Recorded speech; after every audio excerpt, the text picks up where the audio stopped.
வணக்கம் நண்பர்களே. இரவு நேரத்தில் ஒரு பெரிய வீட்டுக்குள் நடந்த சம்பவம் ஒரு ஏழை பையனின் வாழ்க்கையை முழுவதுமாக மாற்றியது. அவன் வேலைக்காக அந்த வீட்டுக்குள் சென்றான். ஆனால் அங்கே அவனை காத்திருந்தது சாதாரண வேலையில்லை. ஒவ்வொரு இரவும் அந்த வீட்டில் ஒரு மர்மம் உயிர் பெற்றது. இந்த கதையின் முடிவு யாராலும் கணிக்க முடியாத ஒன்று. அதனால வீடியோவை முழுசா பாருங்க. மேலும் இது போன்ற சஸ்பென்ஸ் மற்றும் உணர்ச்சி கதைகளுக்காக நம்ம சேனலை சப்ஸ்கிரைப் பண்ணி வச்சுக்கோங்க. என் பேர் கார்த்திக். எனக்கு 19 வயசு. நான் ஒரு சிறிய கிராமத்தில் பிறந்தவன். எங்கள் வீடு மண் சுவர் வீட்டுதான். மழை பெய்தால் கூரையிலிருந்து தண்ணீர் சொட்டும். வெயில் அடித்தால் உள்ளே நிக்கவே முடியாது. எங்க அப்பா உடம்பு சரியில்லாமல் இருந்தார். முன்னாடி கட்டிட வேலைக்கு போவாரு. ஆனா ஒரு விபத்துக்குப் பிறகு அவரால சரியாக நடக்கவே முடியவில்லை. அம்மா வீடு வீடாக வேலை செய்து குடும்பத்தை நடத்தினார். எனக்கு ஒரு தங்கை இருந்தாள். அவள் படிப்பில ரொம்ப நல்லா இருந்தாள். அவளை நல்லா படிக்க வைக்கணும். அம்மாவை இனிமேல் கஷ்டப்பட விடக்கூடாது. அதுதான் என் வாழ்க்கையின் ஒரே கனவு. ஆனா அதுக்கெல்லாம் பணம் தேவைப்பட்டது. நான் பள்ளி படிப்ப பாதியிலேயே நிறுத்திட்டேன். வேலை தேட ஆரம்பிச்சேன். கிராமத்துல கிடைக்கிற வேலையெல்லாம் கஷ்டமான வேலை. ஒரு நாள் வேலை கிடைச்சால் 2 நாள் வேலை கிடைக்காது. ஒரு நாள் மதியம் நான் தேநீர் கடை அருகே நின்று கொண்டிருந்தேன். அப்பொழுது ஒரு கருப்பு நிற கார் வந்து நின்றது. அந்த காரிலிருந்து ஒரு பெண்மணி இறங்கினார். அவர் பெயர் மீனா. அவரை பார்த்தவுடன் எல்லோரும் மரியாதையாக நின்றார்கள். அவர் ரொம்ப பணக்காரர் என்று அப்போதுதான் எனக்கு தெரிந்தது. அவர் என்னை பார்த்தார். என் முகத்தை சில நொடிகள் கவனமாக பார்த்தார். "நீ ஏன் வேலையில்லாம இங்க நிக்கிற?" என்று கேட்டார். நான் அமைதியாக என் குடும்ப நிலையை சொன்னேன். அவர் எதுவும் பேசாமல் கேட்டுக்கொண்டே இருந்தார். "படிக்க ஆசையா?" என்று கேட்டார். அந்த கேள்வி கேட்டவுடன் என் கண்கள் கலங்கிவிட்டது. "ஆசை இருக்கு மேடம், ஆனா வசதி இல்ல" என்றேன். அவர் சில நிமிடம் அமைதியாக இருந்தார். பிறகு மெதுவாக, "சென்னைக்கு வர தயாரா?" என்று கேட்டார். எனக்கு அதிர்ச்சி. "என் வீட்ல உதவிக்கு ஒரு பையன் தேவை. நல்ல சம்பளம் தரேன். உன் குடும்பத்துக்கும் பணம் அனுப்புவேன். மேலும் உன் படிப்பையும் தொடர வைக்கிறேன்." அந்த நிமிடத்தில் என் வாழ்க்கை மாறப்போகிறது என்று தோன்றியது. நான் வீட்டிற்கு ஓடி சென்று எல்லாவற்றையும் சொன்னேன். அம்மா முதலில் பயந்தார். "பெரிய ஊருக்கு போய் என்ன வேலை பண்ண போற?" என்று கேட்டார். அப்பா அமைதியாக என்னை பார்த்தார். "நம்ம வாழ்க்கை மாறணும்னா இந்த வாய்ப்பை விடக்கூடாது" என்றார். அடுத்த நாள் காலை நான் மீனா மேடத்துடன் சென்னை கிளம்பினேன். அந்த பயணம் முழுவதும் நான் ஜன்னல் வழியாக வெளியே பார்த்துக்கொண்டே இருந்தேன். பெரிய கட்டிடங்கள், வெளிச்சம், கார்கள் எல்லாமே எனக்கு புதிய உலகம் போல இருந்தது. சில மணி நேரத்துக்கு பிறகு அவர் வீடு வந்தது. அந்த வீட்ட பார்த்தவுடன் நான் அதிர்ச்சியடைந்தேன். 3 மாடி பெரிய பங்களா. வெளியில பெரிய தோட்டம், உள்ளே மின்னும் விளக்குகள். அந்த வீட்டுக்குள்ள காலடி வைத்தவுடன எனக்கு பயமும் ஆச்சரியமும் சேர்ந்த உணர்வு வந்தது. மீனா மேடம் என்னை உள்ளே அழைத்துச் சென்றார். அங்கே வேலைக்காரர்கள் இருந்தார்கள். ஆனா யாரும் சிரிக்கல. அவங்களுடைய எல்லோரும் அமைதியாவே இருந்தாங்க. அந்த வீட்ல ஏதோ விசித்திரமான அமைதி இருந்தது. எனக்கு தனியா ஒரு அறை குடுத்தாங்க. அந்த அறையில ஏசி, புதிய ஆடைகள், மென்மையான படுக்கை எல்லாமே இருந்தது. நான் வாழ்க்கையில் முதல் முறையாக அப்படி ஒரு அறையில தங்கினேன். அன்றைக்கு இரவு எனக்கு தூக்கம் வரவே இல்ல. இவ்வளவு நல்ல வாழ்க்கை நமக்குமா கிடைக்கும் என்று நினைத்துக்கொண்டே இருந்தேன். அடுத்த நாள் முதல் வேலை ஆரம்பித்தது. காலை காரை துடைப்பேன். தோட்டத்துக்கு தண்ணீர் ஊற்றுவேன். சில பொருட்களை வாங்கி வருவேன். மீதமுள்ள நேரத்தில் படிப்பேன். மீனா மேடம் என்னிடம் மிகவும் அன்பாக நடந்து கொண்டார். எனக்கு நல்ல ஆடைகள் வாங்கித் தந்தார். என் வீட்டிற்கும் பணம் அனுப்பினார். ஒரு நாள் அம்மா போனில் அழுது கொண்டு பேசினாரு. "கார்த்திக், நம்ம வீட்ல இப்ப சாப்பாடு கஷ்டம் இல்லடா" என்றார். அந்த வார்த்தை கேட்டவுடன நான் அழுது விட்டேன். நான் மீனா மேடத்துக்கு உள்ளுக்குள் நன்றி சொல்லிக் கொண்டே இருந்தேன். ஆனா சில நாட்கள் கழித்து வீட்டில் ஏதோ விசித்திரமான விஷயங்கள் நடக்க ஆரம்பித்தது. ஒரு இரவு மழை ரொம்ப பலமாக பெய்து கொண்டிருந்தது. நான் தூங்க தயாராக இருந்தேன். அப்போது என் அறை கதவை யாரோ மெதுவாக தட்டினார்கள். நான் கதவை திறந்தேன். வெளியில் மீனா மேடம் நின்று கொண்டிருந்தார். அவருடைய முகம் சோர்வாக இருந்தது. "கார்த்திக், கொஞ்சம் என் அறைக்கு வா" என்றார். என் இதயம் வேகமாக துடிக்க ஆரம்பித்தது. நான் அமைதியாக அவர் பின்னால் நடந்தேன். அவர் அறை வீட்டின் மேல் மாடியில் இருந்தது. அந்த வழி முழுவதும் அமைதி. மழை சத்தம் மட்டும் கேட்டது. அவர் அறைக்குள் சென்றதும் கதவை மெதுவாக மூடினார். எனக்கு உள்ளுக்குள் பயம் வந்தது. அவர் ஜன்னல் அருகில் நின்று கொண்டு, "எனக்கு உடம்பு ரொம்ப வலிக்குது" என்றார். பிறகு மேசையில் இருந்த ஒரு எண்ணெய் பாட்டிலை எடுத்தார். அதை என் கையில் கொடுத்தார். "கொஞ்சம் கையில மசாஜ் பண்ணி விடுறியா?" என்றார். நான் அதிர்ச்சியுடன் அவரை பார்த்தேன். என் கைகள் நடுங்க ஆரம்பித்தது. ஆனா, அவர் எங்களுக்கு செய்த உதவிகளை நினைத்து என்னால் மறுக்க முடியவில்லை. நான் மெதுவாக அவர் அருகில் சென்று அமர்ந்தேன்.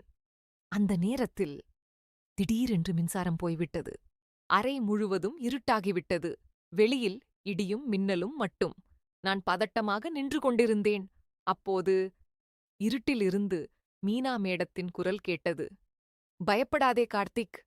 அந்த குரல் ஏனோ மிகவும் சோகமாக இருந்தது. நான் மெதுவாக, "மேடம், மெழுகுவர்த்தி கொண்டு வரட்டுமா?" என்று கேட்டேன். "வேண்டாம்" என்றார். அடுத்த நொடியில் அவர் என் கையை பிடித்தார். அந்த நிமிடத்தில் என் இதயம் நின்று போனது போல இருந்தது. ஏனென்றால் அவர் கைகள் முழுவதும் நடுங்கிக் கொண்டிருந்தது.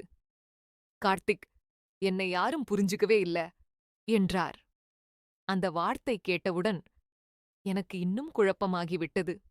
அவர் என்ன சொல்ல வருகிறார் என்று புரியவில்லை. வெளியில் மழை இன்னும் பலமாக பெய்தது. அறைக்குள் முழு இருட்டு. அவர் என் கையை விடாமல் பிடித்துக் கொண்டிருந்தார். நான் பயத்தோடும் குழப்பத்தோடும் அமைதியாக அமர்ந்திருந்தேன். அப்போது திடீரென்று கீழே இருந்து ஒரு பெரிய சத்தம் கேட்டது. யாரோ வீட்டுக்குள் நடந்து வருவது போல. நானும் மீனா மேடமும் அதிர்ச்சியுடன் கதவை நோக்கி பார்த்தோம். கீழே இருந்து கேட்ட அந்த சத்தம் ஒரு சாதாரண காலடி சத்தம் இல்லை. அது மெதுவாக, ஆனா தெளிவாக அந்த பெரிய வீட்டின் அமைதியை கிழித்து கொண்டு மேலே வர்ற மாதிரி இருந்தது. நான் உடனே மீனா மேடத்த பார்த்தேன். அவருடைய முகம் ஒரு நொடியில் முழுவதும் மாறிவிட்டது. பயமா? அதிர்ச்சியா? இல்ல ஏதோ மறைக்கிற கவலை போல. "யார் அது?" என்று நான் மெதுவாக கேட்டேன். அவர் பதில் சொல்லவில்லை. கீழே இருந்து அந்த சத்தம் இன்னும் நெருங்கி வந்து கொண்டே இருந்தது. மாடிப்படியில் யாரோ ஏறுகிற சத்தம். ஒவ்வொரு அடியும் என் இதயத்தையும் அடித்து தள்ளுற மாதிரி இருந்தது. மீனா மேடம் மெதுவாக என் கையை விடினார். "நீ இங்கேயே இரு" என்று மட்டும் சொன்னார். ஆனா மேடம், நான் சொல்ல ஆரம்பிக்கும்போதே அவர் கை உயர்த்தி நிறுத்தினார். அந்த நிமிடம் அவர் குரல் ரொம்ப குளிர்ந்தது. "நான் சொன்னத மட்டும் கேளு." அவர் மெதுவாக கதவை நோக்கி நடந்தார். நான் அங்கேயே நின்றேன். என் மனசு ஒரு பக்கம் ஓடச் சொன்னது. மற்றொரு பக்கம் அந்த மர்மத்தை பார்க்கணும் என்று சொல்லியது. அடுத்த நொடியில் கதவு மெதுவாக திறந்தது. கீழே இருந்து வந்தது ஒரு ஆண். கருப்பு கோட், கடுமையான முகம், கண்களில் ஏதோ கோபம். அவர் உள்ளே வந்தவுடனே நேராக மீனா மேடத்தை பார்த்தார். "இப்பவும் இதையே தொடர்றியா?" என்று கேட்டார். அந்த குரல் கேட்டவுடன் மீனா மேடம் சற்று பின்னால் நகர்ந்தார். எனக்கு எதுவும் புரியவில்லை. இவர் யார்? எதற்காக இப்படி பேசுறார்? அந்த ஆண் மெதுவாக என் பக்கம் திரும்பினார். என்னை மேலிருந்து கீழ் வரை பார்த்தார். "இவனா?" என்று கேட்டார். மீனா மேடம் பதில் சொல்லவில்லை. அந்த அமைதி என்னையே மூச்சுவிட முடியாத மாதிரி அழுத்தியது. அந்த ஆண் ஒரு நிமிடம் சிரித்தார். ஆனா அது சிரிப்பு இல்லை. அது எச்சரிக்கை மாதிரி இருந்தது. "நீ இன்னும் இதே விளையாட்டுல இருக்கியா மீனா?" என்று அவர் சொன்னார். என் இதயம் வேகமாக துடிக்க ஆரம்பித்தது. நான் மெதுவாக கேட்டேன், "மேடம், இவர் யாரு?" அந்த கேள்வி கேட்டவுடனே அந்த ஆண் என் பக்கம் ஒரு அடியை எடுத்தார். மீனா மேடம் உடனே நடுவில் வந்து நின்றார். "அவனை எதுவும் சொல்லாதே" என்று அவர் குரல் உயர்ந்தது. அந்த ஆண் கோபத்துடன் சுவரை அடித்தார். "நீ என்ன பண்றன்னு உனக்கே தெரியுமா?" என்று கத்தினார். அந்த சத்தம் வீட்டை முழுவதும் அதிர வைத்தது. அந்த நிமிடம் எனக்கு ஒரு விஷயம் தெளிவாக புரிந்தது.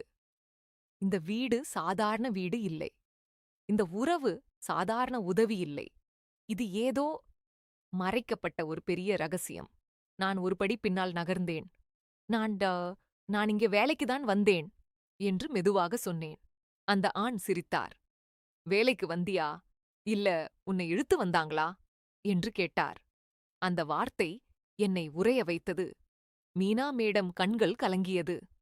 முதல் முறையாக அவருடைய கண்களில் பயம் தெளிவாக தெரிந்தது. அந்த ஆண் மெதுவாக என்னை நோக்கி வந்தார்.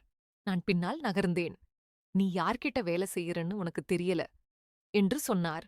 அந்த நிமிடத்தில் மின்சாரம் மீண்டும் வந்தது. அறை வெளிச்சமடைந்தது.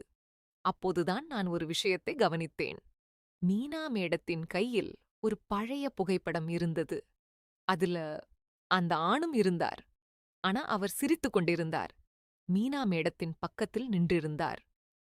இருவரும் ஒரு குடும்பம் போல. நான் குழப்பமடைந்தேன். இது என்ன மேடம் என்று கேட்டேன். அந்த ஆண் உடனே புகைப்படத்தை பிடுங்கினார். இது நீ பார்க்கக் கூடாது என்று கத்தினார். அந்த நிமிடம் எனக்கு புரிந்தது. இது ஒரு சாதாரண மசாஜ் வேலை இல்லை. இது ஒரு கடந்த கால ரகசியம். மீனா மேடம் மெதுவாக உட்கார்ந்தார். கார்த்திக், நீ இங்கிருந்து போகணும் என்று மெதுவாக சொன்னார். நான் அதிர்ச்சியடைந்தேன். ஏன் மேடம், என்ன நடக்குது என்று கேட்டேன். அவர் பதில் சொல்லவில்லை. அந்த ஆண் ஒரு படி அருகில் வந்து சொன்னார். இப்ப நீ போகலன்னா நீயும் இந்த கதைக்குள்ள சிக்கிடுவ. அந்த வார்த்தை கேட்டவுடனே என் உடல் முழுவதும் குளிர்ந்தது. வெளியில் மீண்டும் மழை ஆரம்பித்தது. கதவு மெதுவாக காற்றில் ஆட ஆரம்பித்தது. அந்த பெரிய வீட்டுக்குள் ஒரு மர்மம் மெதுவாக என்னை மூடிக்கொண்டே இருந்தது. அந்த நிமிடத்தில்தான் எனக்கு ஒரு சந்தேகம் வந்தது. நான் இங்கு வேலைக்கு வந்தேனா? இல்லை. என்னையா இங்கு அழைத்து வந்தார்கள்? வெளியில் மழை இன்னும் அதிகமாக பெய்து கொண்டிருந்தது. அந்த வீட்டுக்குள் இருந்த காற்றே கூட இப்போது கனமாக இருந்தது. நான் அங்கேயே நின்றிருந்தேன். என் மனசு முழுவதும் ஒரே குழப்பம். மீனா மேடம் தரையில் உட்கார்ந்திருந்தார். அவருடைய முகம் முழுவதும் சோர்வு. ஆனா அதைவிட அதிகமாக ஒரு ஆழமான கவலை. அந்த ஆண் இன்னும் அறையின் ஓரத்தில் நின்று கொண்டிருந்தார். அவர் கண்கள் என்னை விட்டு ஒரு நொடியும் நகரவில்லை. நீ இங்கு இருக்கக்கூடாது என்று அவர் மெதுவாக சொன்னார். நான் நடுங்கிக் கொண்டே கேட்டேன். நான் நான் என்ன தவறு பண்ணிட்டேன்? அந்த கேள்விக்கு பதிலாக அவர் ஒரு சிரிப்பு சிரித்தார். தவறு நீ செய்யல. ஆனா நீ வந்த இடம்தான் தவறு. மீனா மேடம் உடனே எழுந்தார். போதும், அவனை இதில் இழுக்காதே என்று கத்தினார். அந்த நிமிடம் அந்த ஆண் அவரை நேராக பார்த்தார். இன்னும் எத்தனை நாள் மறைப்பாய் மீனா? அந்த கேள்வி கேட்டவுடன் அறை முழுவதும் அமைதி. எனக்கு புரிய ஆரம்பித்தது. இது ஒரு சாதாரண குடும்ப பிரச்சனை இல்லை. இது ஒரு பழைய ரகசியம். நான் மெதுவாக கேட்டேன். மேடம், தயவு செய்து சொல்லுங்க, என்ன நடக்குது? மீனா மேடம் என்னை பார்த்தார். அவருடைய கண்களில் கண்ணீர் இருந்தது. அவர் மெதுவாக பேச ஆரம்பித்தார். கார்த்திக், நான் உன்னை வேலைக்கு மட்டும் அழைக்கல. அந்த வார்த்தை கேட்டவுடன் என் இதயம் நின்றது போல இருந்தது. அவர் தொடர்ந்தார். இந்த வீட்டுக்குள்ள நான் தனியா வாழ்றேன் என்று நீ நினைக்கிறாய். ஆனா அது உண்மை இல்லை. அந்த ஆண் உடனே இடைமறித்தார். நான் தான் அவளோட கணவன். அந்த வார்த்தை என் மனதை சிதறடித்தது. நான் இருவரையும் பார்த்தேன். அப்போ நீங்க? மீனா மேடம் தலை குனிந்தார். நாங்க பிரிந்தோம். ஆனால் முழுமையாக அல்ல. அந்த ஆண் கோபமாக பேசினார். அவள் என்னை விட்டு போயிட்டா. ஆனா என் பேர்ல இருந்த சொத்தையும் எடுத்துக்க முயற்சி பண்ணா. எனக்கு எதுவும் புரியவில்லை. அந்த ஆண் என்னை நோக்கி வந்தார். நீ அவளோட வீட்ல வேலை பண்ணிட்டு இருக்க. ஆனா அவளன்று உன்னை எதுக்கு இங்க வச்சிருக்கா தெரியுமா? என் மனசு துடிக்க ஆரம்பித்தது. நான் மெதுவாக சொன்னேன். எனக்கு தெரியாது. அவர் ஒரு நிமிடம் அமைதியாக இருந்து சொன்னார். அவளுக்கு ஒரு சட்ட பிரச்சனை இருக்கு. அதுக்கு நீ ஒரு சாட்சி மாதிரி பயன்படுத்தப்படுற வாய்ப்பு இருக்கு. அந்த வார்த்தை கேட்டவுடனே என் கால்கள் நடுங்கின. நான் மீனா மேடத்தை பார்த்தேன். இது உண்மையா? அவர் பதில் சொல்லல. அவர் கண்ணீருடன் தரையை பார்த்து கொண்டே இருந்தார். அந்த அமைதி என் மனதை இன்னும் பயமடைய வைத்தது. அந்த ஆண் மெதுவாக சொன்னார், "இப்ப புரியுதா நீ எதுக்காக இங்க இருக்கன்னு?" எனக்கு சுவாசிக்கவே கடினமாக இருந்தது. நான் மெதுவாக பின்னால் நகர்ந்தேன். "நான் போகணும்" என்று சொன்னேன். அந்த நேரத்தில் மீனா மேடம் திடீரென என் கையை பிடித்தார். "கார்த்திக், போகாதே" என்று கண்ணீருடன் சொன்னார். அந்த காட்சி என்னை முழுவதும் குழப்பியது. ஒரு பக்கம் பயம், மற்றொரு பக்கம் கருணை. நான் அங்கேயே நின்றேன். அந்த ஆண் கதவின் அருகில் நின்று சொன்னார், "நீ இப்ப வெளியே போனா இந்த கதையின் உண்மை நீங்கியும் போயிடும்." அந்த வார்த்தை ஒரு புதிர் போல இருந்தது. மழை சத்தம் இன்னும் அதிகமானது. வீட்டின் விளக்குகள் மின்னின. அந்த நிமிடத்தில் நான் ஒரு முடிவு எடுக்க வேண்டிய நிலையில் இருந்தேன். இங்கே இருந்து ஓடிடலாமா அல்லது இந்த மர்மத்தின் உண்மையை தெரிஞ்சுக்கணுமா? என் கண்கள் மெதுவாக மீனா மேடத்தை பார்த்தது. அவர் இன்னும் கண்ணீருடன் இருந்தார். அந்த நேரத்தில் எனக்குள் ஒரு கேள்வி மட்டும் இருந்தது. நான் யாரை நம்பணும்? அந்த கேள்விக்கு பதில் இன்னும் இருட்டில் மறைந்திருந்தது. மழை இன்னும் கொட்டிக் கொண்டிருந்தது. வீட்டின் ஜன்னல் கண்ணாடியில் நீர் ஓடிக்கொண்டே இருந்தது. அந்த வீட்டுக்குள் 3 பேரும் அமைதியாக நின்றிருந்தோம். நான் மெதுவாக மீனா மேடத்தை பார்த்தேன். அவர் கண்களில் பயம் மட்டும் இல்லை, ஒரு பெரிய சோர்வு இருந்தது. "நான் உண்மையை தெரிஞ்சிக்கணும்" என்று மெதுவாக சொன்னேன். அந்த ஆண் ஒரு மூச்சு விட்டார். "இப்போ தப்பிக்க முடியாது, எல்லாம் வெளியில் வரணும்." மீனா மேடம் தரையில் அமர்ந்தார். அவர் குரல் உடைந்து பேச ஆரம்பித்தார். "கார்த்திக், நான் உன்னை வேலைக்காக மட்டும் அழைக்கல." அந்த வார்த்தை என் மனசை குத்தியது. அவர் தொடர்ந்தார், "இந்த வீடு, என் வாழ்க்கை எல்லாமே ஒரே ஒரு தவறான முடிவால் இப்படி ஆயிடுச்சு." அந்த ஆண் இடைமறித்தார். "தவறா? நீ செய்தது தவறில்ல, திட்டமிட்டது." அவர் என் பக்கம் திரும்பி சொன்னார், "இவள ஒரு பெரிய பிசினஸ் ஃப்ராட் கேஸ்ல சிக்கியிருக்கா. சில ஆவணங்கள மறைக்க வீட்டில வேலை செய்யும் ஒருத்தர கண்ட்ரோல் பண்ணணும் அப்படின்னு நினைச்சா." என் உடல் முழுவதும் குளிர்ந்தது. நான் அதிர்ச்சியுடன் கேட்டேன், "அப்போ நான்?" மீனா மேடம் உடனே எழுந்தார். "இல்ல கார்த்திக், நான் உன்னை பயன்படுத்தல. நான் உன்னை காப்பாத்தணும்னு நினைச்சேன்." அந்த வாக்கியம் இன்னும் குழப்பமாக இருந்தது. அந்த ஆண் கோபமாக சொன்னார், "காப்பாத்தணுமா அல்லது உன் வழக்கை மறைக்கணுமா?" அந்த நேரத்தில் வீட்டின் கீழே இருந்து போலீஸ் சைரன் சத்தம் கேட்டது. நான் திடீரென உறைந்து போனேன். "போலீஸ்" என்று கேட்டேன். அந்த ஆண் மெதுவாக சிரித்தார். "இப்பதான் உண்மை ஆரம்பம்." வீட்டின் கதவு திடீரென திறக்கப்பட்டது. சில போலீசார் உள்ளே வந்தார்கள். "யார் மீனா?" என்று கேட்டார்கள். மீனா மேடம் மெதுவாக முன்னே வந்தார். அந்த நிமிஷம் அவர் முகத்தில் ஒரு அமைதி இருந்தது. பயமில்லை, ஏதோ முடிவு எடுத்த மாதிரி இருந்தார். "நான் தான்" என்றார். போலீசார் அவரை கைது செய்ய தயாரானார்கள். நான் திடீரென முன்னே வந்தேன். "நிறுத்துங்க, நான் எல்லாத்தையும் பார்த்தேன். அவங்க என்ன தவறாக பயன்படுத்தல." அந்த போலீசார் என்னை பார்த்தார்கள். மீனா மேடம் மெதுவா சொன்னாரு, "கார்த்திக், பேசாதே." ஆனா நான் தொடர்ந்தேன். "அவங்க என்ன காப்பாத்துனாங்க, என் குடும்பத்துக்கு உதவினாங்க." ஆய், நான் அவங்கள குற்றவாளியா பார்க்க முடியாது. அந்த ஆண் என்ன பார்த்தாரு. அவருடைய முகத்தில் முதல் முறையாக குழப்பம் இருந்தது. "நீ இவளுக்கு ஆதரவா பேசுறியா?" அப்படின்னு கேட்டார். நான் மெதுவாக சொன்னேன், "நான் உண்மைய பார்த்தேன். ஆனா நான் ஒரு விஷயமும் புரிஞ்சுக்கிட்டேன்." அமைதியாக இருந்தார்கள். நான் மீனா மேடத்த பார்த்தேன். "நீங்க தவறு பண்ணிருக்கலாம். ஆனா நீங்க ஒரு கெட்ட மனிதர் இல்ல." அந்த வார்த்தை கேட்டவுடன் மீனா மேடம் கண்ணீர் விட்டார். போலீசார் அவளை அழைத்துச் சென்றார்கள். அந்த ஆண் என்னை பார்த்து சொன்னார், "நீ ரொம்ப ஆபத்தான முடிவு எடுத்திருக்க." நான் அமைதியாக சொன்னேன், "இல்ல, நான் ஒரு மனிதனை பார்த்து முடிவு எடுத்தேன்." அவர் சில நொடிகள் அமைதியாக இருந்தார். பிறகு மெதுவாக வெளியே சென்றார். வீடு முழுவதும் அமைதியானது. மழை நின்றுவிட்டது.